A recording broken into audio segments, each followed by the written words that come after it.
Welcome back to The Princess Left Behind. I'm Sita Brand, guiding you through the remarkable journey of Princess Yashodhara. When we last saw her, she had made the most painful decision of her life, allowing her 7-year-old son Rahula to join his father's monastic order. In the emptiness of her chambers that night, with all attachments severed, she reached a mysterious resolution, asking for scissors and sending a message to the Buddha. What choice did Yashodhara make in the darkness of that moon-soaked night? Let's continue her story.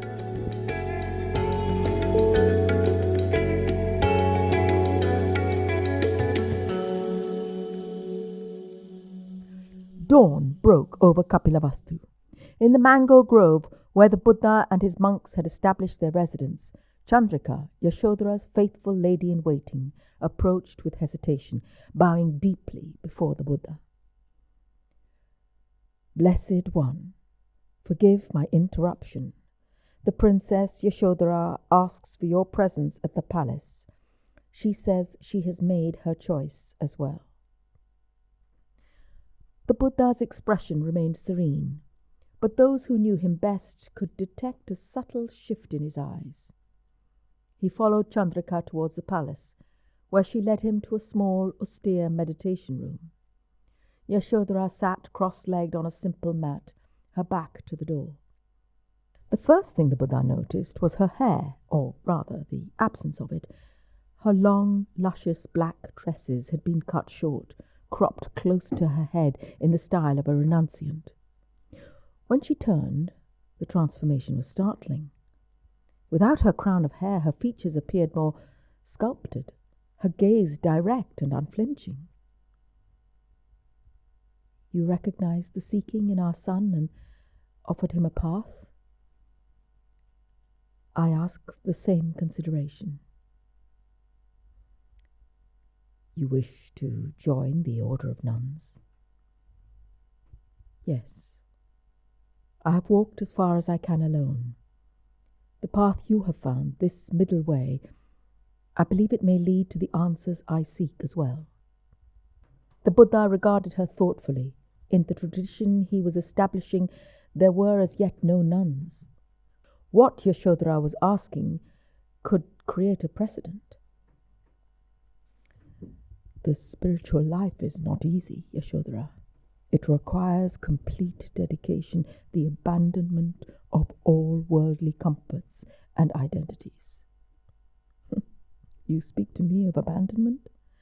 For 7 years I have slept on hard floors, eaten once daily, meditated through the night watches. I have given up my husband, kingdom, and now my only son. What remains for me to renounce? A small smile touched the Buddha's lips, recognition of the truth in her words. I don't seek this out of desperation or loss. The questions that drove you from our bed that night have haunted me as well. Why do we suffer? How can we find peace that doesn't depend on circumstance? The Buddha moved to sit across from her. For a moment they might have been the young couple they once were, sharing confidences. There will be resistance. My senior disciples, your father-in-law, the king, many will not understand this choice. I did not ask if others would approve. I asked if you would accept me as a student of the Dharma, as you have accepted our son. The path is open to all beings who sincerely seek liberation. How could I deny you what I offer freely to others? The news spread through the palace like wildfire. By midday, King Yashodhara had summoned both his son and his daughter-in-law to the throne room. The old king's face was thunderous. First my son, then my grandson, and now my daughter-in-law? Will your religion claim my entire family? Yashodhara stood with her newly shorn head held high despite the whispers and the stares of the court. With respect, Father, I make this decision not out of desperation but conviction.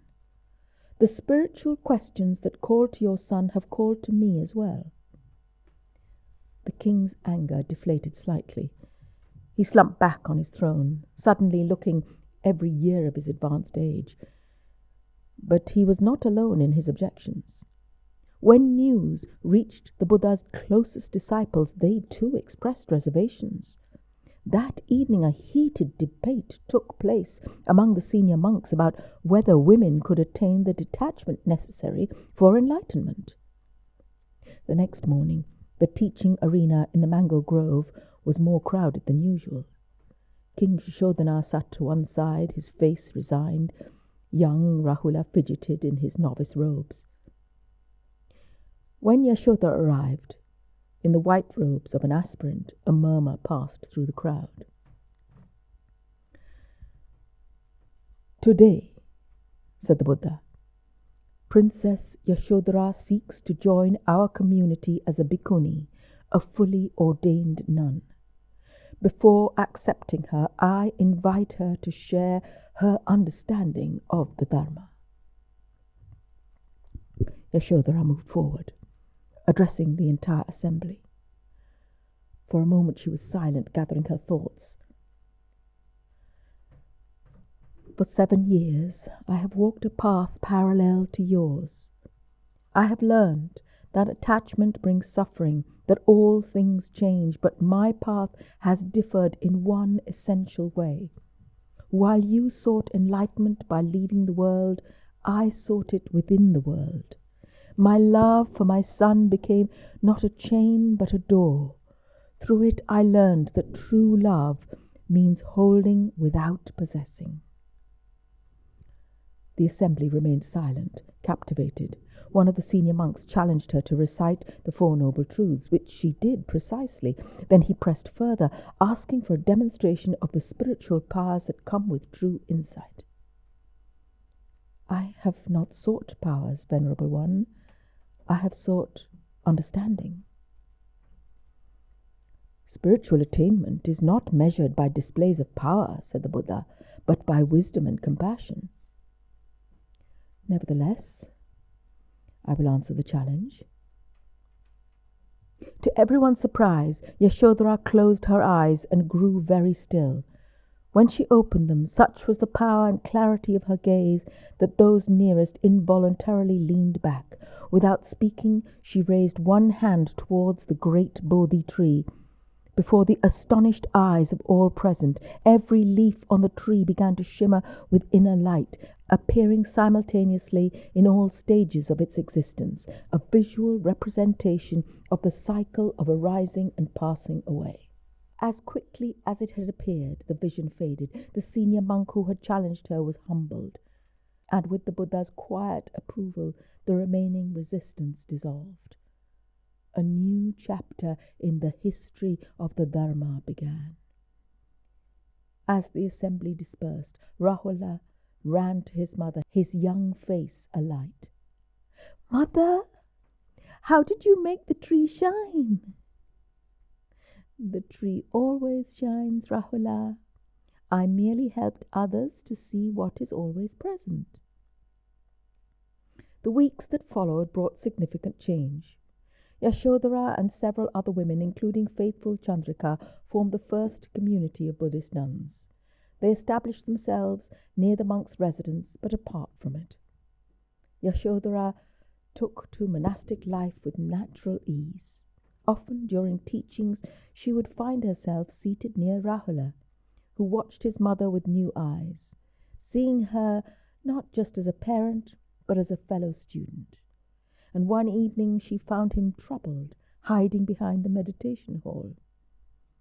"Rahula, what troubles you, my son?" "The other novices talk about how they left their families behind, but I didn't leave my family.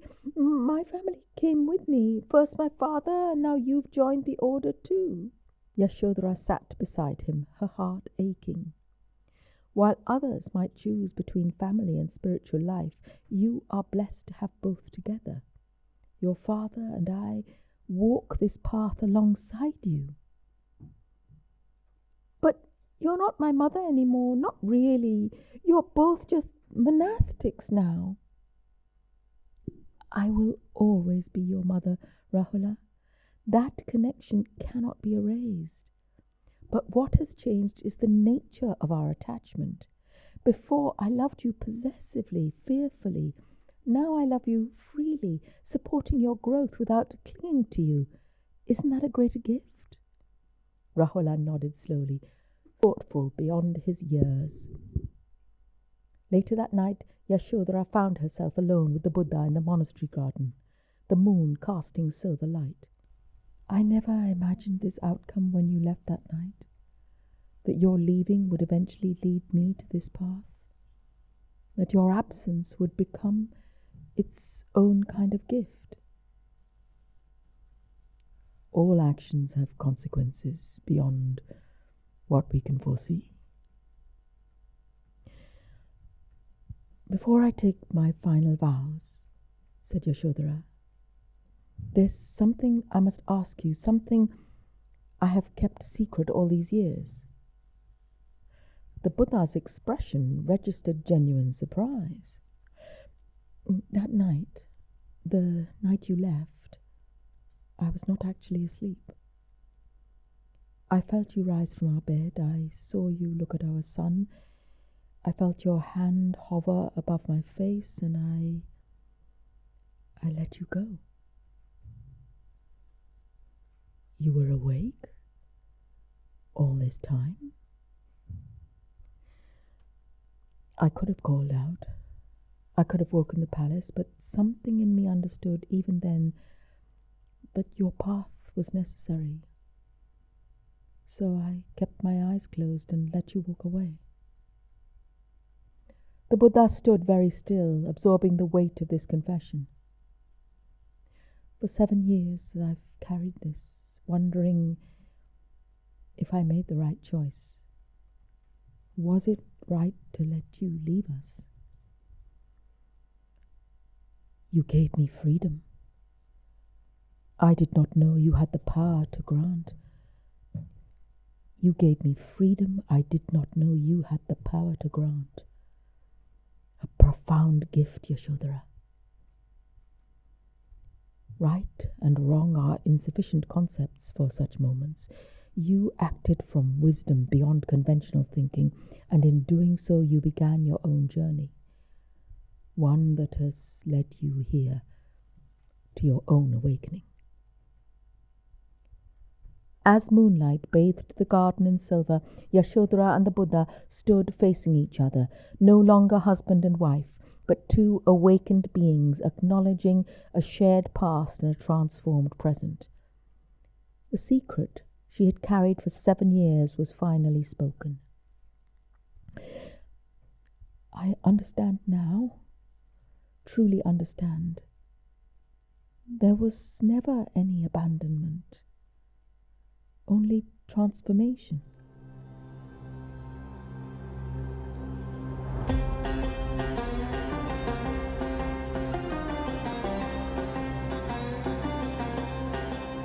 What final wisdom awaits Yashodhara as she takes her place among the first Buddhist nuns?